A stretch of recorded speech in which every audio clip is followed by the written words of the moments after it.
Hola, ¿qué tal? Aquí vamos a conversar hoy con un hombre sabio. Para mí, conocimiento y sabiduría no es lo mismo. Entonces es valiosísimo encontrar a un hombre sabio, Jorge Bucay. Jorge, muchas gracias por estar aquí. Muchas gracias y gracias por el halago al que no creo merecer todavía. ¿Te consideras una persona con una gran sabiduría? No, de ninguna manera. No. Por varias razones. A ver. La primera es porque me parece que es demasiado grande el saco, ¿no? La segunda es por un tema de vanidad. ¿Sabes por qué? Porque en realidad solo se puede ser sabio cuando uno es grande. Los jóvenes son muy inteligentes, son muy conocedores, son muy cultos, pero no son sabios. Sí. Porque la sabiduría viene con la edad, Experiencia. no viene con lo que uno ha leído o aprendido. Por eso eres un hombre sabio. Ah, me estás diciendo viejo, qué feo. ¿Escuchó? Bueno, Se me salió por el otro lado. Bueno, ya, nada. bueno, pero si te tengo que poner la palabra sabio te digo viejo, Muy bien, sí. la sabiduría es todo Eso. aquello que sabemos Por favor. si descartamos todo lo que hemos aprendido. Ok. Porque la sabiduría viene de la experiencia, no del estudio. Sí. Uno puede ilustrarse para ser un hombre ilustrado, pero para ser sabio tienes que haberlo vivido. La sabiduría viene de lo vivido, no de lo aprendido.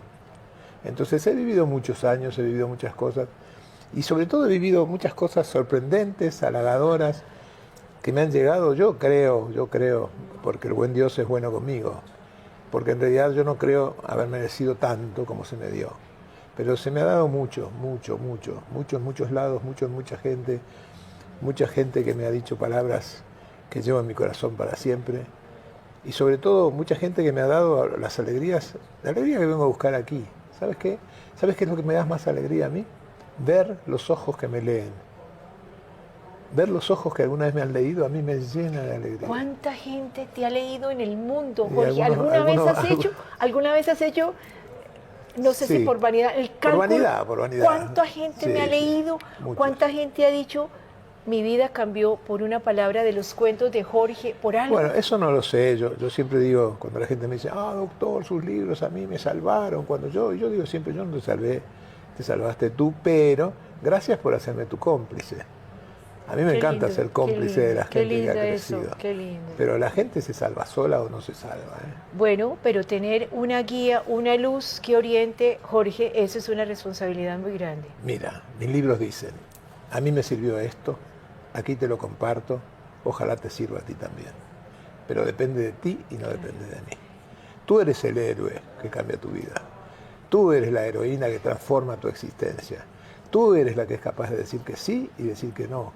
Y ese es siempre tu privilegio. Pero entonces explícame, Jorge, ya un poco, por qué algunos dicen sí y otros dicen no. ¿Qué es el proceso interior para poder decir, yo te escuché y voy a hacer eco en mi vida? Y otros que dicen, me vale, cierro.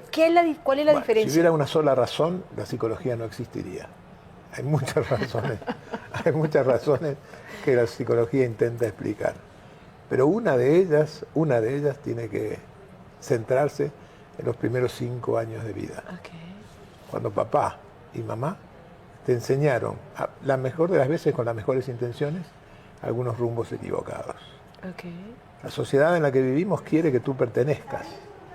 Y en esta necesidad de que tú pertenezcas condiciona algunas cosas. Entre otras, condiciona tu libertad. Y nadie que no sea totalmente libre puede desarrollar su potencial. Pero déjame decirte algo, nunca somos libres porque de las primeras cosas que nos amarra es el lenguaje. Hay que manejar los códigos del lenguaje para podernos entender. O sea que perdí mi libertad de crear las palabras que yo quisiera. Está muy bien, la suspendiste. Okay. No la perdiste. Okay. Quiero avisarte hoy aquí delante de todos que te la devuelvo. Tienes la libertad de decir lo que quieras, cuando quieras y donde quieras. La única condición es que tienes que hacerte responsable después. Okay. Pero por lo demás, tú eres libre aunque no quieras. ¿Por qué? Porque eres libre de tus no. Okay. No eres libre de tus sí, usted tampoco, es libre de todos sus sí. Pero de sus no, siempre libre. Usted siempre puede decir que no. A veces el precio es costosísimo, Okay. pero les aseguro que vale la pena. Jorge, hagamos un poquito de historia. ¿Por qué Jorge Bucay? ¿Cómo empezaste a matricularte o a meterte en ese conocimiento desde niño, adolescente? ¿Tu primera profesión cuál es? Mi primera profesión es médico. A médico. Soy médico clínico y después soy médico especialista en enfermedades mentales. Ok. Pero no psiquiatra. La psiquiatría es otra cosa en Argentina. Ok. Se homologan y trabajamos de lo mismo, pero psiquiatra es alguien que básicamente trabaja con pacientes psiquiátricos, que yo no trabajo, que utiliza la medicación psiquiátrica, que yo no utilizo, y que trabaja con trastornos graves de la personalidad, que yo no trabajo. Yo ahora menos que antes, hace muchos años que ya no atiendo pacientes, pero antes de eso, hace muchos años que trabajaba con pacientes sanos que deseaban crecer y desarrollarse. No trabajaba más con pacientes enfermos, digamos así. Y trabajaba en el desarrollo personal. Ahora, el tema de cómo empezó todo esto tiene que ver, decía mi mamá, pobre, decía mi mamá que cuando yo tenía 8 años y íbamos por la calle y veíamos a los niños de mi edad víctimas de la parálisis infantil, que fue epidemia en Argentina, con muletas o en silla de ruedas, yo me angustiaba tanto que me sentaba en la calle y me ponía a llorar, dice mi mamá, que no había manera de consolarme. Y mi mamá decía, este chico va a ser médico, decía mi mamá. Nunca abandoné el dolor que me causaba el dolor ajeno. Nunca ¿Lo me pasó. sentías, Jorge? Sí, lo sentía. Yo recuerdo esta sensación de mi mamá tironeando de mí en la calle. Yo sentía esto. Yo vivía peleándome con mis compañeritos que se burlaban de los niños que tenían dificultades. El bullying existió siempre, ¿no? Quiero decir. Sí, siempre, siempre. Ahora somos más conscientes, por suerte, pero siempre existió. Y más fotografiados y más registrados. Bueno, eso además, por supuesto. Así que eso me llevó a estudiar medicina, y me llevó a estudiar medicina en la decisión de ser pediatra. Yo quería ser médico pediatra, quería trabajar con niños. En Argentina la carrera de médico se cursa en las materias, en las cátedras que dan esas materias, y uno pasa por todas las especialidades. Cuando pasé por pediatría, en la sala de pediatría había un niño que se llamaba Ramón. Ramón tenía 8 añitos, tenía una enfermedad muy grave, no viene al caso.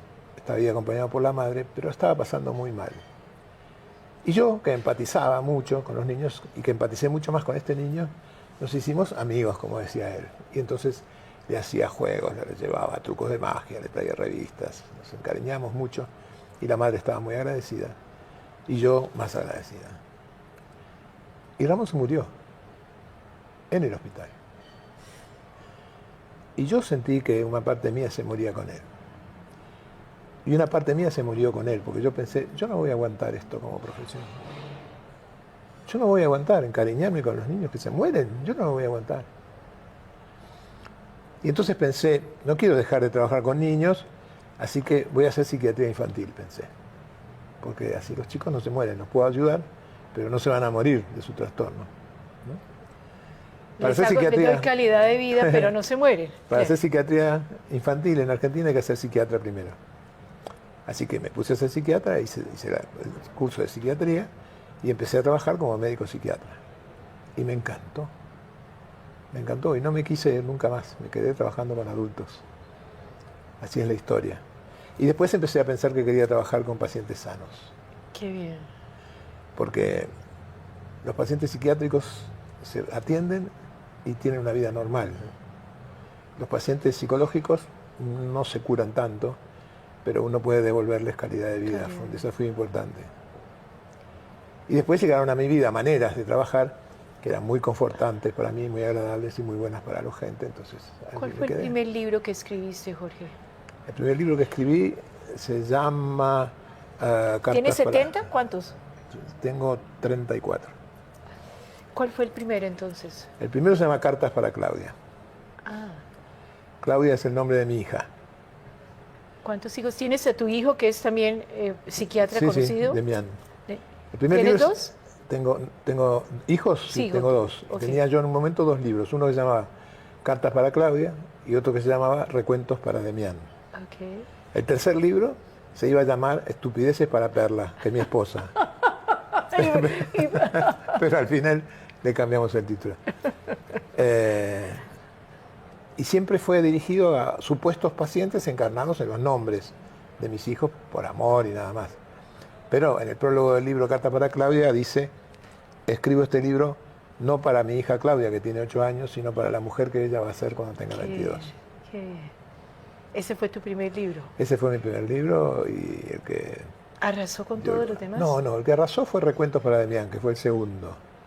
Y que es una recopilación de los cuentos que yo cuento en consultorio. Los cuentos tuyos, tú trabajas con metáforas. Trabajo con metáforas, con ¿Qué historias, es la con metáfora? anécdotas. Bueno, eso me lo vas a contar ahora después de comerciales. Exactamente. Jorge, tú trabajas con metáforas, es una cosa impactante. A uno en psicología no le enseñan a trabajar con metáforas y con simbolismo. Bueno, ahora y sí. tú la usas como nunca.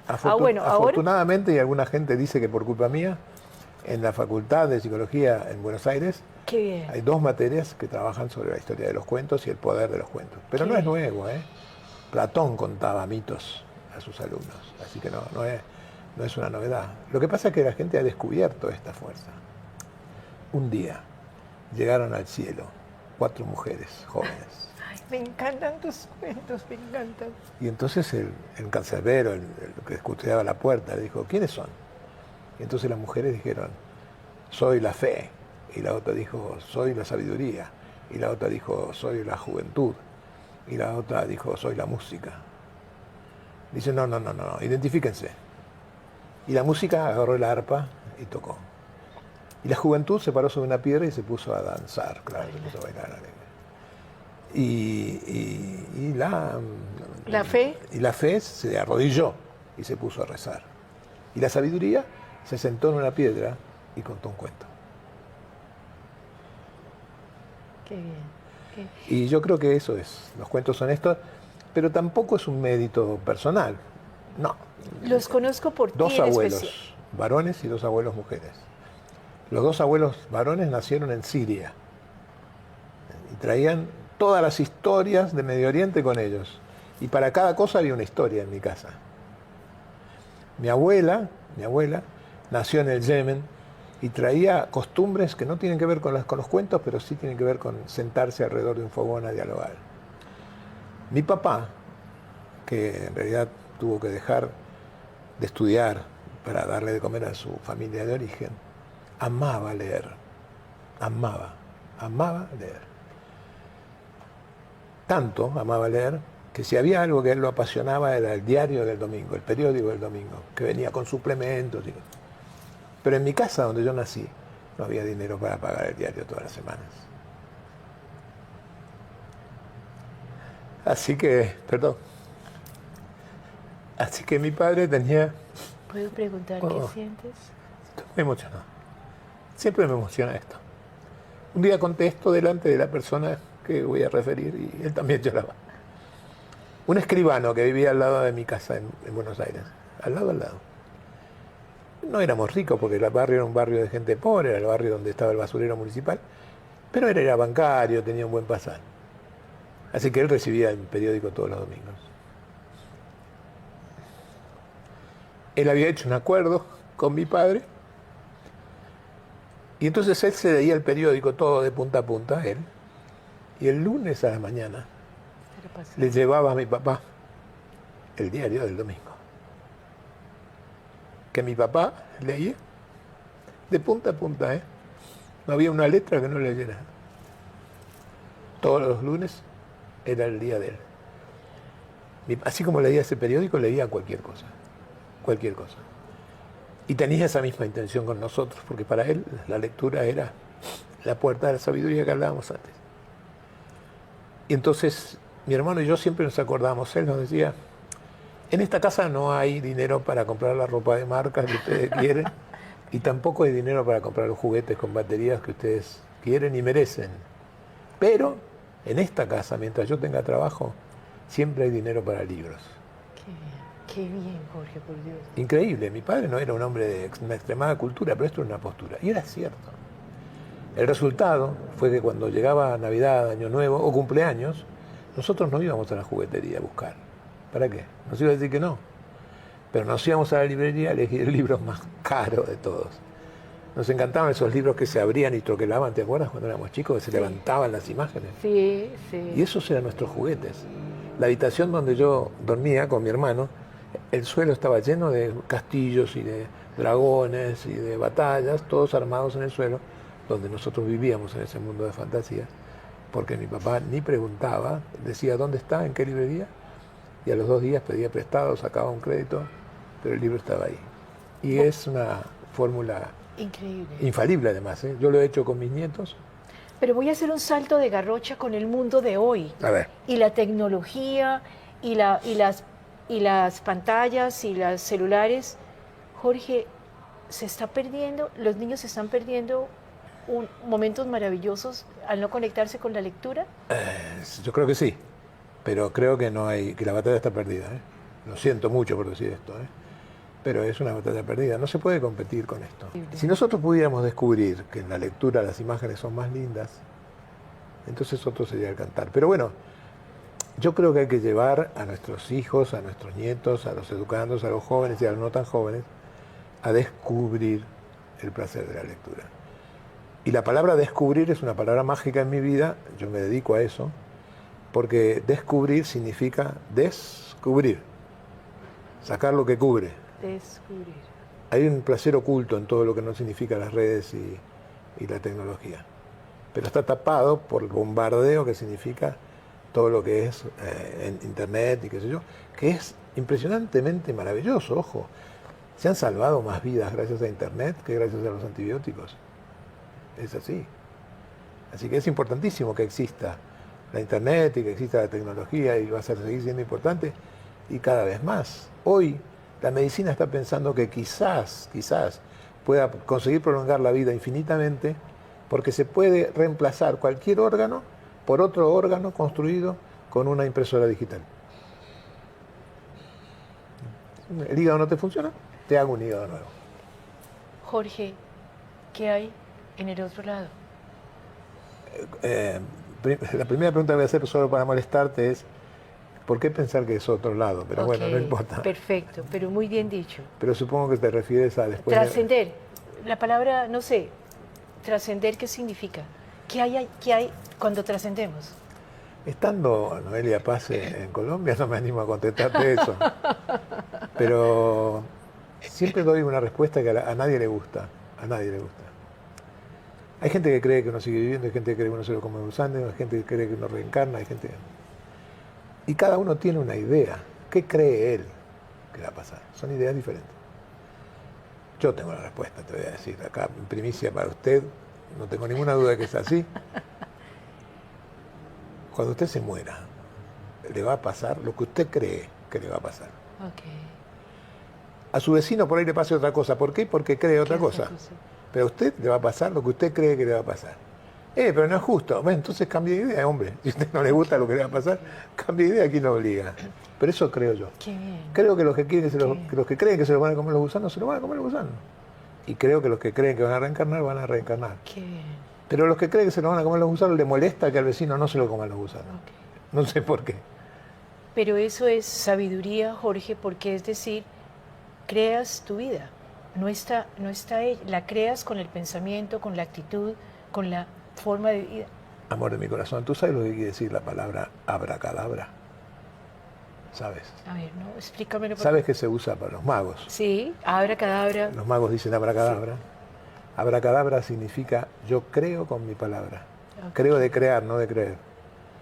Abracadabra es que lo que yo digo se haga realidad. Eso quiere decir la palabra abracadabra. Y nosotros tenemos una magia en nuestra vida.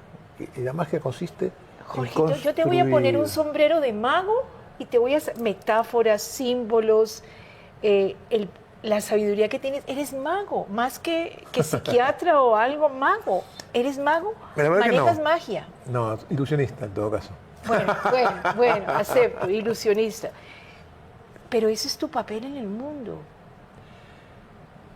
Mi papel en el mundo es aquello con lo cual yo me defino, porque fue difícil para mí.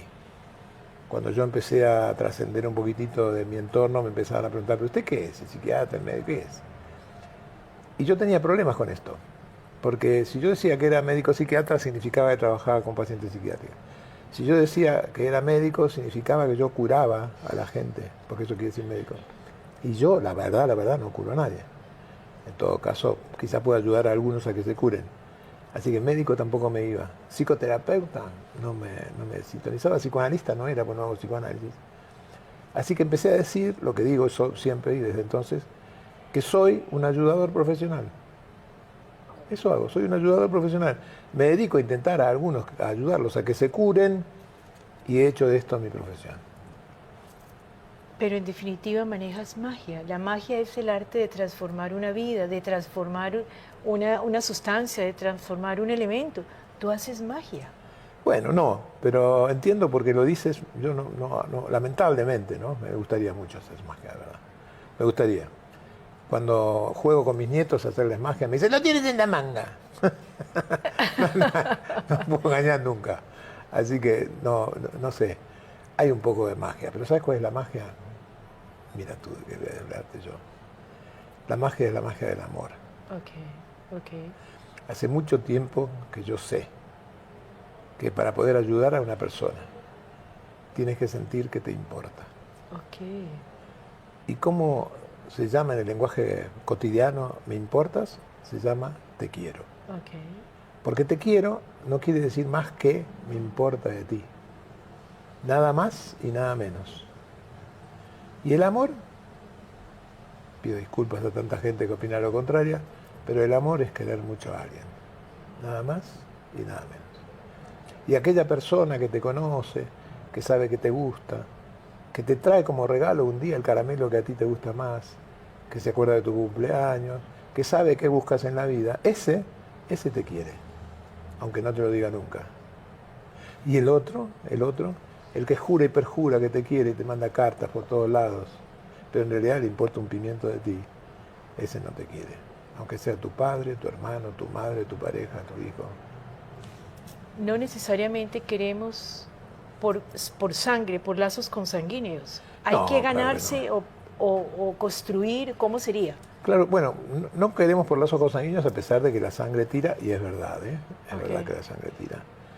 Es verdad en muchos aspectos. Por ejemplo, ¿no? Noelia y yo venimos a hablar del amor a Colombia, ¿no? Y entonces yo le decía que yo quiero explicar que el amor es algo que se construye, no es algo que surge, ¿no? Se encuentra. Claro, es algo que se construye. Y que se construye eligiendo a las personas con las cuales uno la construye, ¿no? Así que no es algo que te sucede y nada más, hay una construcción. Y es evidente que los lazos de cercanía o de parentesco influyen. Ayudan, Claro. No creo que uno reconozca a su hermano apenas la ve porque es su hermano, salvo que sea tu hermano gemelo. Ahí sí lo reconoces, casi siempre. Jorge, ¿eres optimista para la humanidad? Y otra posibilidad hay. Por supuesto, claro que sí. Pero además de que soy optimista, no tengo ninguna duda. Yo creo que el mundo se ocupa de que yo deje de serlo, pero vienen fracasando en toda la línea. Mira, la verdad, compara la vida del hombre hoy con la vida del hombre hace 20 años, hace 40 años, hace 80 años, hace 100 años. Cuando nacieron mis padres, 1900, las personas vivían 50 años. Y no vivían bien, ¿eh? No vivían bien. Nos faltan algunas cosas. Nos falta que el mundo se plante para decir guerra, no. Nos falta encarar algunas miserias e injusticias que existen. Nos faltan más personas como tú. No. Personas como tú. Seguro que no. Pero siempre vengo diciendo últimamente que el mundo tiene un solo problema. A casi nadie le importa del otro. Es una maravilla, ha sido increíble. Ojalá lo pudiéramos tener más y más y más. Pero realmente, Jorge, gracias por la lección, gracias por lo que transmites, por lo que nos das. Qué maravilla poderte tener aquí y ojalá que ustedes lo hayan podido disfrutar tanto, aprender tanto como lo hice yo. Jorge, muchas gracias. A ti. Que la pasen bien.